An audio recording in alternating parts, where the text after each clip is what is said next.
So let's start with talking a bit about, what you do, what kind of artist you are, and what kind of art you make. Well, I spent 50 years playing the piano and then conducting, coaching singers and playing chamber music and doing all sorts of things in the classical music world, and also enjoying music outside the classical music world, although not that much. Jazz, a lot of jazz. And I grew up with classic Broadway and, the pop music of the 60s. But what I didn't do was anything that you might consider creative. And then almost exactly 12 years ago, in the middle of an emotional crisis, I suddenly got the idea of trying to help myself in a therapeutic way by writing a song about what I'd been through. And it was something that I didn't think anyone else should ever hear, and certainly a one-off. And I found it very helpful, as I say, in a therapeutic sense. And I also noticed that I could do it better than I thought, make something that hadn't been there before. And as difficult and almost agonizing as the process was, I also enjoyed engaging myself in that way on various levels. And since then, I would say I own up to being a pianist, a former conductor, a coach, and also a singer-songwriter. Amazing. So what I really would like to hear more about is that incident, when everything kind of changed for you. So can you walk us through that first song you wrote? Like, how did you start? Did you start with lyrics? Did you start with a musical idea? And what was the moment of origin? Like, now I'm going to sit down and compose. Did it just happen to you, or was it more conscious? Well, let me back up just a bit and say that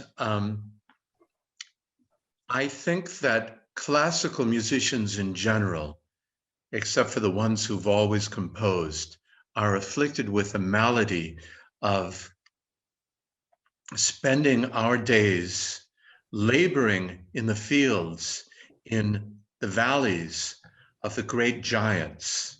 I'm not going to name any names, but we all know who I'm talking about. And we look up and then think, oh my God, I'm such a small little worm down here. I could never do anything of my own. And so I might as well not even try.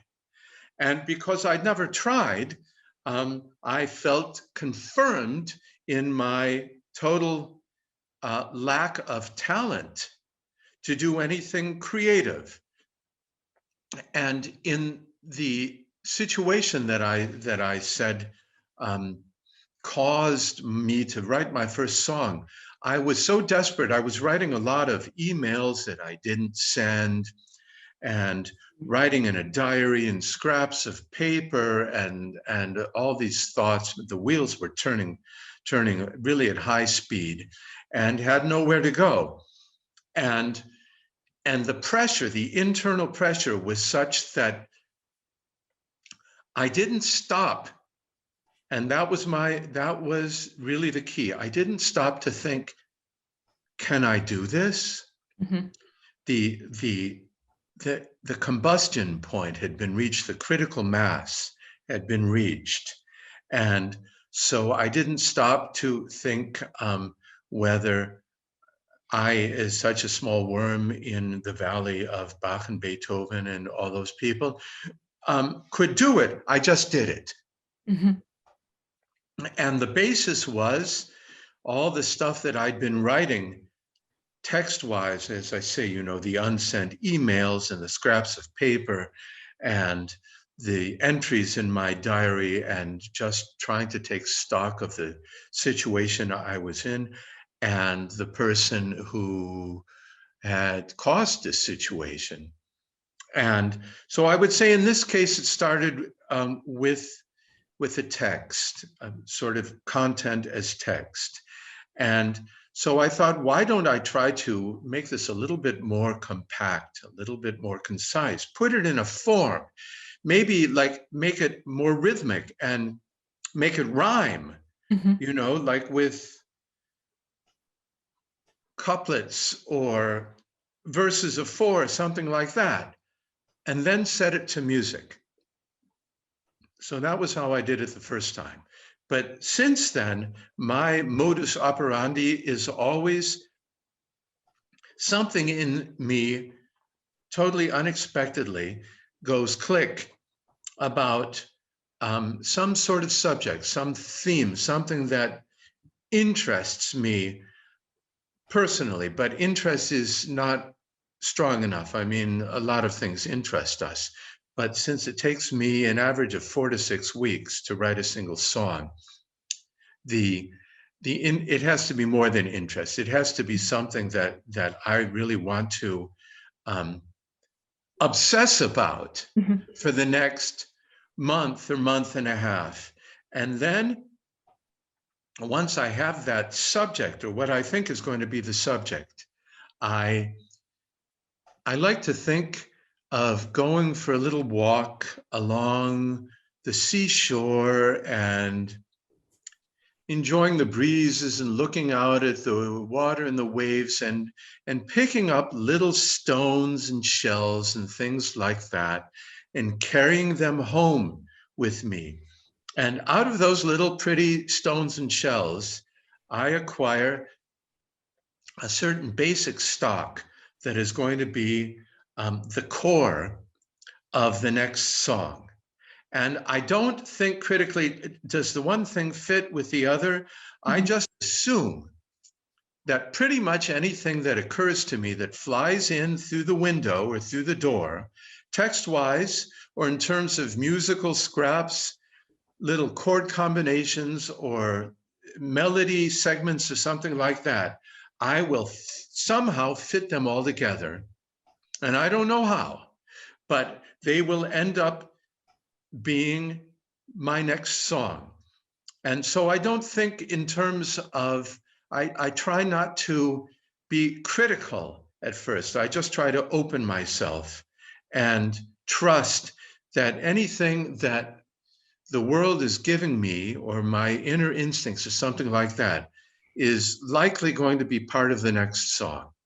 And I have my little cell phone, and when I think of some little tune, I open the voice recorder and go la da da da da da da da da da, and and I don't think whether it's good or bad. I just record it, and then the next day I listen to it, and I realized that it was really pretty stupid. But every now and then I think, okay, maybe there's something there. I'm not going to erase it.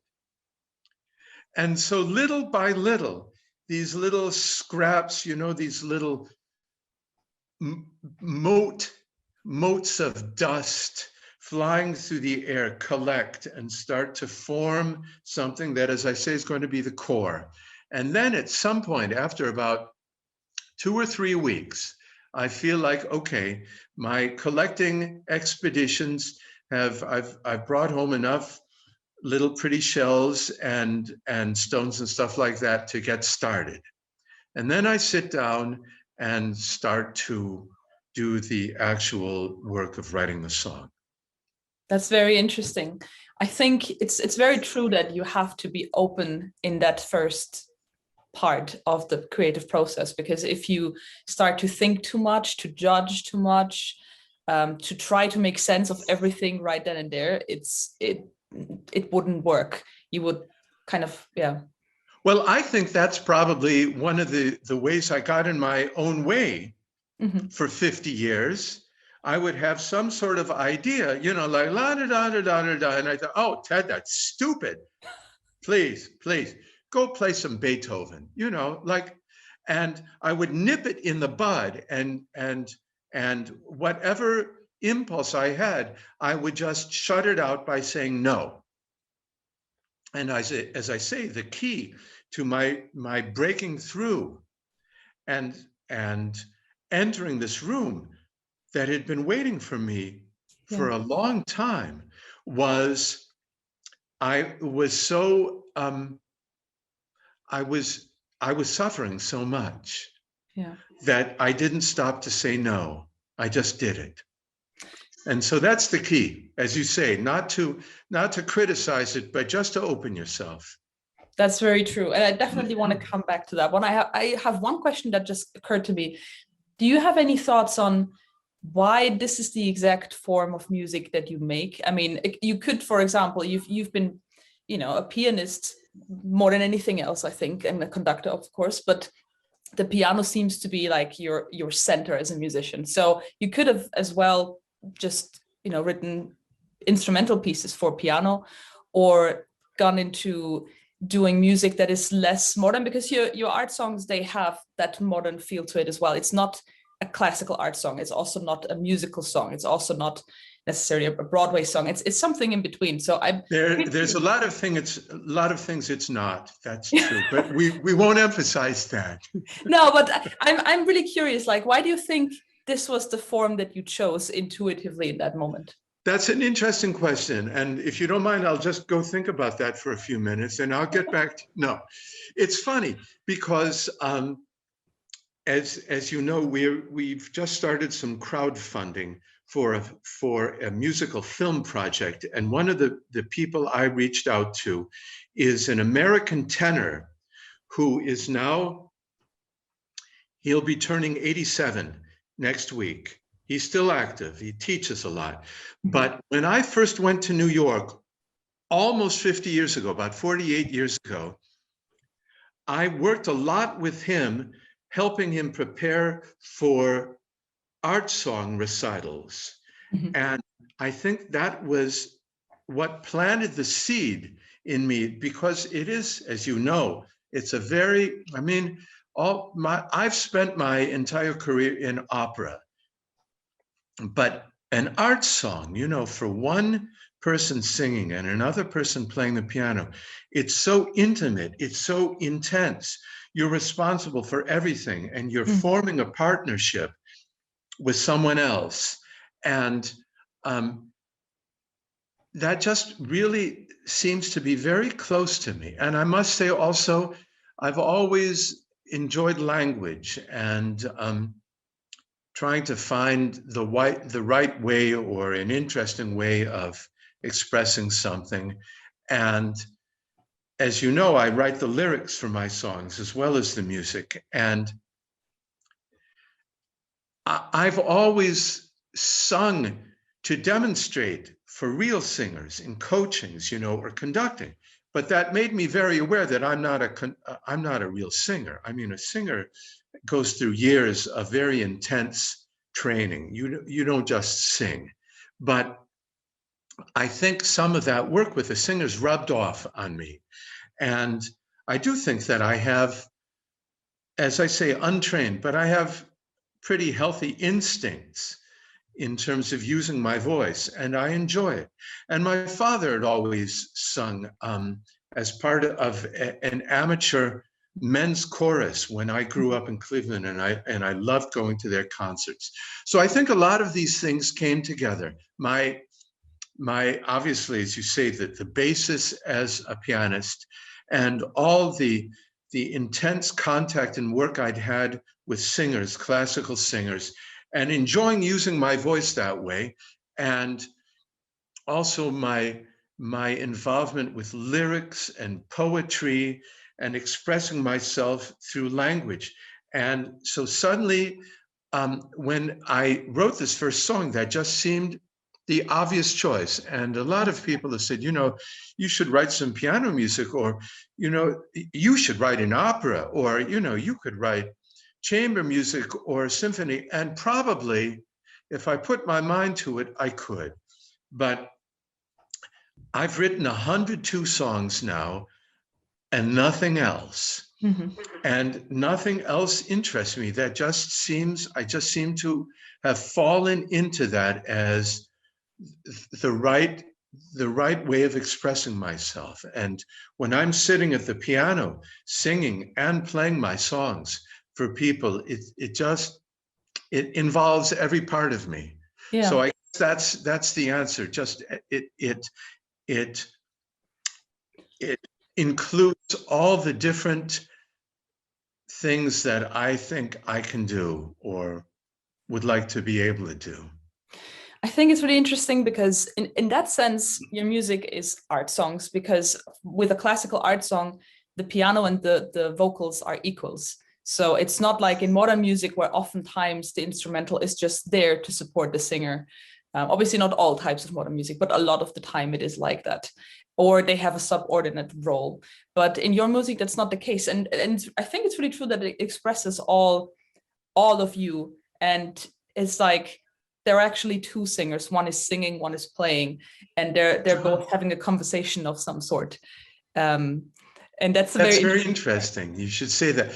If I can just say a couple things about that. First of all, in most classical art songs, with very, very few exceptions, the pianist is a partner to the singer, but never gets to really do a solo. I mean, at the end of Schumann's Dichterliebe, it's left to the pianist to really pull everything together, to sum it all up.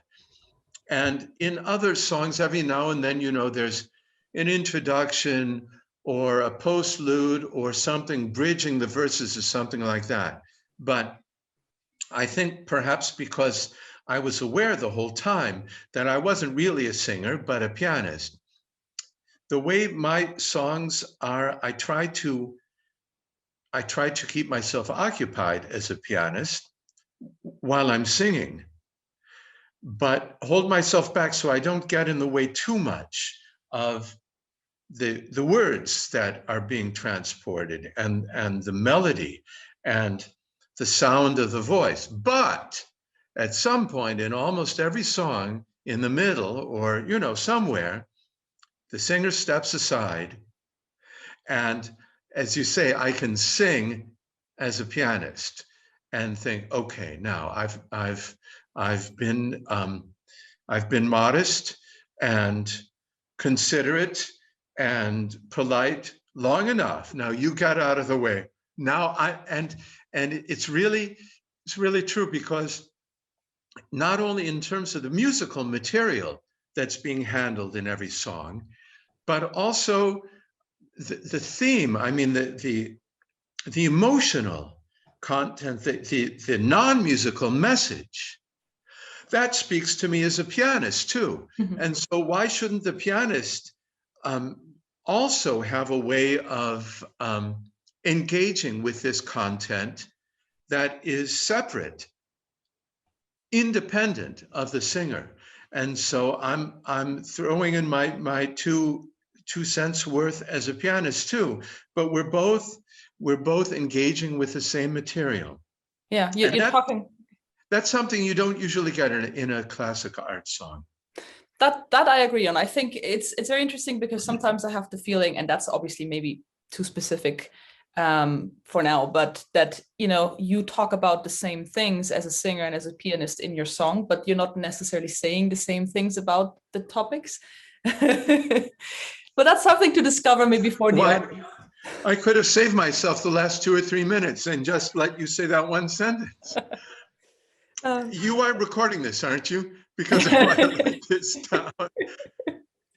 That's perfect. That's exactly what it is. That's what I find so interesting, that you get a different view on certain topics. The song that I remember when we talk about this is one that you recently played to me, Scars. Where I think that's, for the audience to try, have a listen to some of Ted's songs and listen out for these things. I want to go back to the notion of not being a proper singer, real singer. To be honest, like, I have a classical training. I consider myself a real singer, but I have been humbled over the last years in regards to, when you start out and you learn everything, and you think after 10 years of singing, you're ahead of the average singer in a way, technically, maybe skill-wise, maybe. But then you come across someone who really doesn't know what they're doing, but they can move people with their voice. And it really doesn't matter in that moment that they have like a spectrum of a few notes only, or that their pitch is not great always. And I think you are a singer in that moment when you decide to go out there and sing. That is what makes you a singer. I'm not sure that works for other instruments. Like, I'm not the greatest pianist in the world, and I wouldn't call myself a pianist. But I think you are a musician if you decide to go out there and play and sing and do that, and if you can reach even just one person with that. So I think that has changed over the years. Musicians, there's so many musicians out there who will never have an audience, or will maybe never reach many people, but does that make them less of a musician? It's very hard to define these things nowadays. I guess it used to be easier a few hundred years ago, when it was an actual profession, or you just didn't really do it, or you just did it on the side learning, but never really, I don't know, maybe I'm getting that wrong. No, that's very true. I'd just like to say two things about that. First of all, I have heard a number of singer-songwriters, I mean, famous ones like Bob Dylan, who they don't really have very good voices. And then there are others, you know, like Joni Mitchell, who was a wonderful singer. And I think also Billy Joel was good, or Elton John. But I think as a singer-songwriter, I can pretty much sort of write my own ticket. Mm-hmm.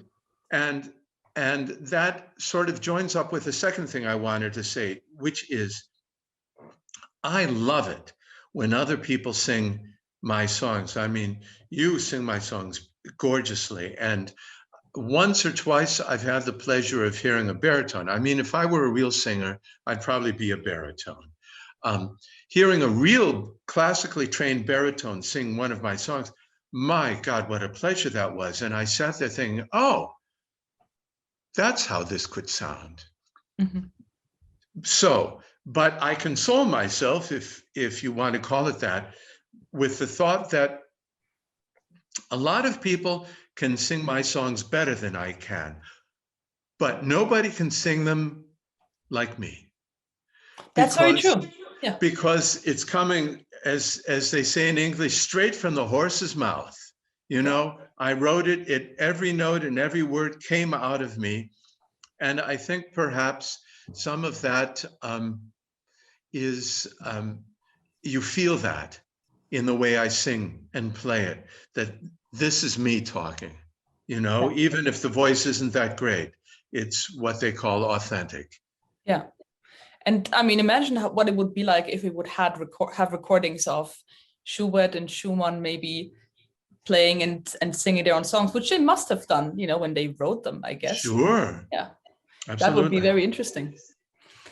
I want to go back to some of your songs. So I'm interested, do you have any particular songs that are more dear to you than others? And do you have a certain story around them? So for example, one of the first songs I wrote, something that's not even released right now, is a song that I wrote when I was in a really bad place. And similar to what you described, you just go to the piano, you just start something, it just comes out of you. Do you have one or two songs that you'd like to mention that are more intense in the way they came out than others? Well, I've made 7 CDs now, and I have to admit, although I'm not too happy about it, that a lot of the songs on the first CD of 12, they have perhaps a directness, a rawness, and intensity that I don't want to say I was able to get past, but you know, when I've written a song, that song's been written and I don't have to write it again. Mm-hmm. So songs like All Right from the first CD, or even something that seems sort of jokey like Tough Guy. Mm-hmm. They are very close to me, and definitely someone I used to know. Mm-hmm. And I think there is something in that song that always, it touches people in so intensely that I've sort of stopped performing it for people because the effect it has on them, it's just, it makes me uncomfortable to have that strong a spark going over. And certainly my very first song, which I thought that no one must ever hear, because it was that's really the only song that I would say is identical with me. All my other songs, they come out of me, but they're not the same as me. Yeah. No. So that song is not released? It's on the first CD. Ah, okay. And it bears a name, and I have never performed it in public, and I never will. Mm-hmm. But it's out there for anybody to hear. Yeah. And I have to say also, what saves me in, I don't want to say the opposite of what you're saying about songs that are especially close to me. When I write a song and it's finished, it's come out of me, but when I sing it or share it with somebody else, I want it to have a life of its own. And that life is not, I don't think, has really that much to do with me. It goes into somebody else's ear and somebody else's mind and somebody else's heart. And it can acquire, I hope, a totally different, almost personality, certainly life of its own there.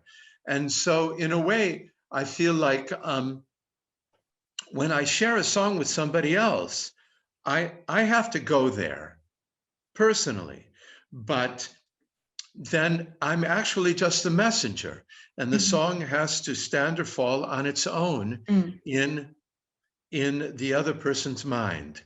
And so that gives me a sense also of a kind of a healthy distance between me and my creation. Yeah, very interesting. Let's talk a bit more about the creative process itself. So obviously we've discussed this to some extent, but so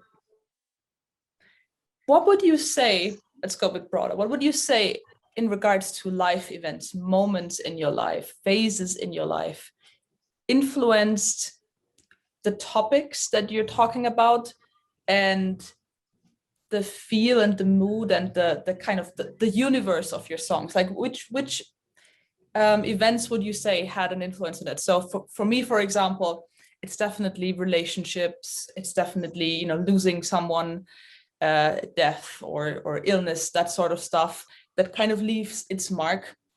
But you can always tell that some things for some reason just have a bigger impact and they come through, whereas other things just don't. So how do you experience that? Well, two things about that. First of all, what caused the explosion that finally led me to my first song or my first songs was this very wrenching emotional experience.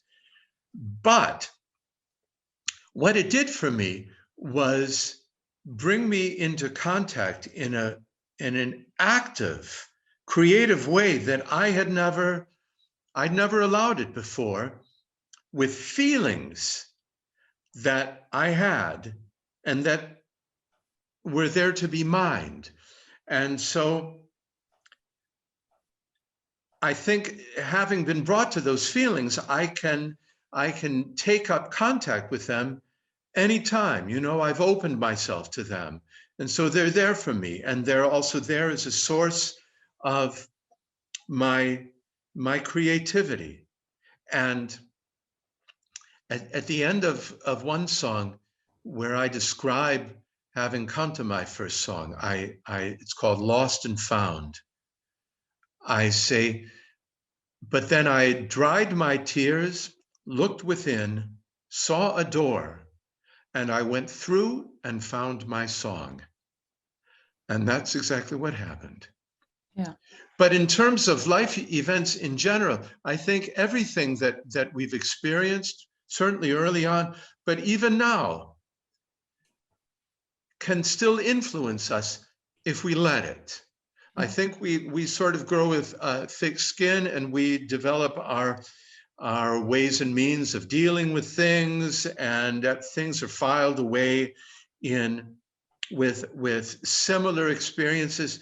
But in a way, I think we can still be touched and moved by anything that could happen. And it's uncomfortable opening ourselves to that. But if we do that, I think that is what releases the creativity that we need to bring something forth that wasn't there before.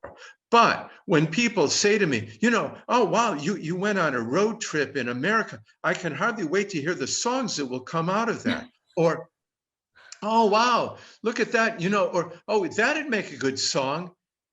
It doesn't work that way. Something else, somewhere else in me chooses what I'm going to write songs about. It's never something where I think, oh, I should write a song about that. Yeah, that's the same for me. I can't decide what to write about. It just happens. From one of the last few songs that you wrote, is there, can you walk us through the discovery? Like when, for example, the last song you wrote, what event kind of jumpstart that song? Sorry, what event jumpstart that song? Okay, well, since I can't really think of many songs right now, there's a song that I think I sent you a recording of called Deja Vu. And for years and years and years, I've had a little dream where I'm in an old abandoned house with big rooms, and it's sort of along a road by a stream. And I used to do something creative there. I was involved in some sort of group activity there. But there are many rooms in that house, and I have no idea where that came from. But for years and years, I've had that feeling. And so it led me to this idea of a song about it being a hot summer day and everything's hazy. And I just go for a walk, and I'm going along a little road along a stream or a river, and I come to a house, and it feels somehow familiar to me. Now, what I describe in the song is totally different, but what it has in common with that is this sense of déjà vu, and also there are days, I have this other song that I recently posted on YouTube called One of Those Days. That also, there's some days where I just go out onto the street and the synapses in the brain, they're a little off, which is what déjà vu is. It's like they're not functioning the way they're supposed to. So you're like getting a double impulse, and you think, oh, I've experienced it, or I've thought that, or I've said that before, or wasn't that person just there? And it gives a certain additional dimension to everything that's going on, and I just love that. So it's really about opening myself to something in the atmosphere around me and inside me, and letting myself in on that. That's beautiful. I totally agree. Like for me, music making is easier for my own little universe of what music I do. But the writing, I can only do either when I'm outside surrounded by people, but by myself, like in a coffee shop or on the street, in the park, whatever, or when I'm in a really bad state emotionally. Then those two things really will open up the door. Or, emotionally feeling strong about something. It could be a happy emotion as well. Sometimes it is. What's good for me for getting ideas? I want to quote two famous people about creativity, because they seem to contradict each other. Charlie Chaplin who was a very creative guy, was asked where he got his ideas. And he said, well, I have to go out looking for them. They don't just come to me. I have to go hunting for the ideas. Mm-hmm. And Pablo Picasso famously said, I don't seek, I find. Mm-hmm. Well, for me to try and make those two statements meet in the middle, I have to say, I can't force it. Mm-hmm. I can't force the ideas to come. The muse has to come visit me. Yeah. But I have to also open the windows and call out to the muse. Hi, here I am. You haven't forgot me, I hope. I'm ready, and just open my receptors. And I remember an old friend of mine who was also a very creative guy said to me that the key to the ideas and the creativity is peripheral vision. Mm-hmm. So, I mean, obviously you have to look where you're going, but if you're only looking where you think you're going, you're going to miss out on a lot that's going on the left and the right. And if you open yourself to that, then you'll find all sorts of impulses. And I have to say also, the impulses, they're there. Everything is there all the time. Yeah. We just have to serve ourselves and know how to serve ourselves. Yeah, it's knowing what can trigger you, and you can sometimes pull those triggers yourself. So a few years ago, I did like a challenge for another crowdfunding campaign where I composed a little piece of music, like usually 1.5 minutes every day for 30 days in a row. And Oh my that God. that was really challenging. And in the beginning, I thought I can't do it. But then I realized like my favorite piece that came out of that time, I wrote on a day where it took me 2 hours to get into a place to write something. And I thought it wouldn't be possible and I was about to give up, but then I just kept going. And then eventually something was there. So I think, You broke through. Yeah. As artists, we're often, as you said before, earlier in your life, we're often in our own way and we keep ourselves from doing the things that we want and should be doing. So it's learning about what we need as an artist is important. May I describe two situations that I find very fruitful for me in terms of ideas? Yeah. One is the state, and I'm going to display two of my favorite words in the English language. One is hypnagogic, which is the state between waking and sleeping. And the other is hypnopompic, which is the state between sleeping and waking. So, I mean, supposedly, officially, they're different states, but what they have in common is that the doors are open between the conscious and the unconscious. And I think that the real, I mean, the incredibly prolific creative geniuses like Mozart and Schubert and Duke Ellington, they always had all those doors open. Mm-hmm. And Yeah. so I try to make a point, especially when I'm waking up, to force myself to get up or at least roll over, and I have a little pad by the bed and scribble it down, because I know once I'm completely awake, I'll forget it. Yeah. Because there's something about our conscious mind that closes itself off to what's going on in the subterranean levels, but it's there that the ideas happen. It's in the shadows, in the mud, in the darkness, in the vagueness, in the things that are not clear. That's where the ideas come from. Yeah. And the other situation that I find very helpful for getting ideas is when I'm riding my bicycle. Because when I'm riding my bicycle, I'm usually riding somewhere. I'm not just like, riding around at random. I'm usually on my way to go somewhere. So I have a destination. But at the same time, I'm in motion. The world is is spinning around me. It's constantly changing. The wheels are turning, and I'm free. I feel completely free, and I have to pay attention. Mm-hmm. So all those Yeah. things I find are very good, very helpful conditions for getting ideas. Yeah, that's kind of yeah, I can relate to that.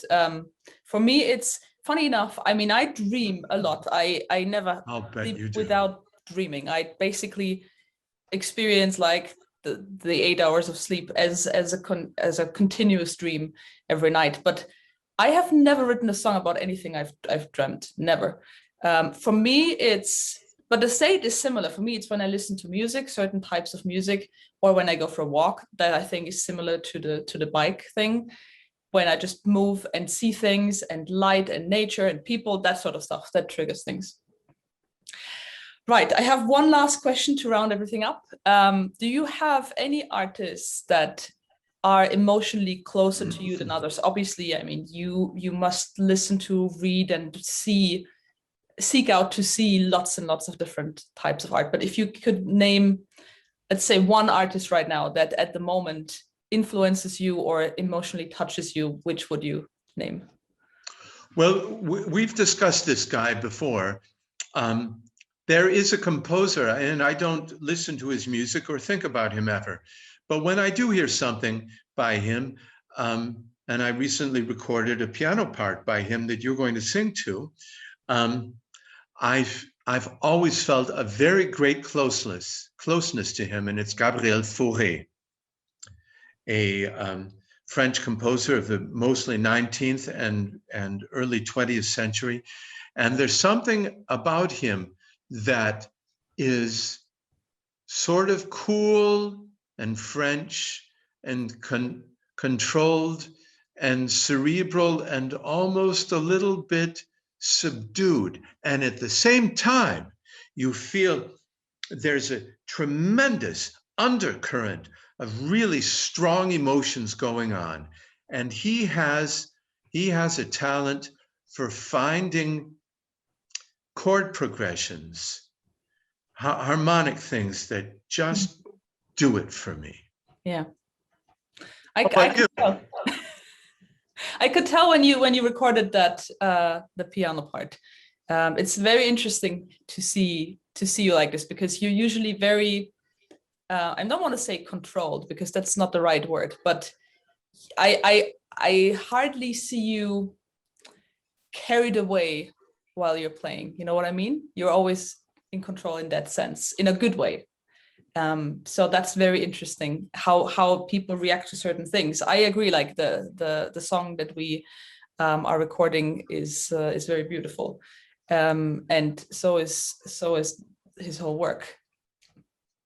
It's funny you should say that, because as you know, I've made a lot of recordings, video recordings of myself for a concert we're doing together in the past couple of weeks, and unfortunately I have to watch them too, and I do not like that. But I'm always super impressed by how totally unemotional I look at the piano.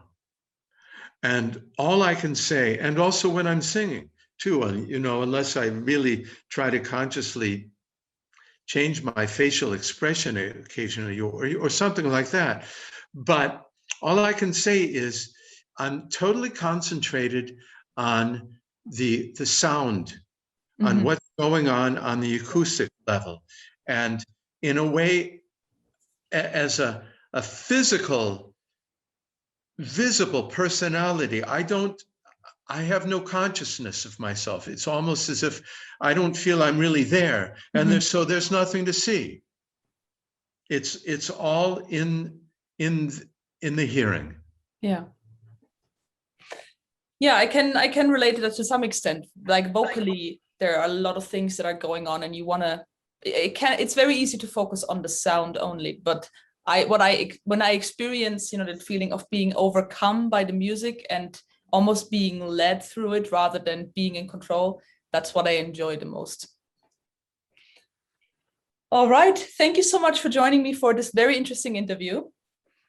Thank you very much. And I do hope that at some point you will give me the honor of interviewing you.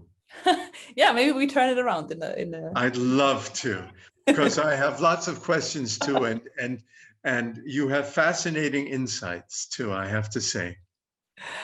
Amazing. Thank you so much. And I'll be posting the songs that we mentioned in the description of the video. Thank you. So if you want to check those out, do that. And otherwise, I'll see you with the next interview. Bye. Bye.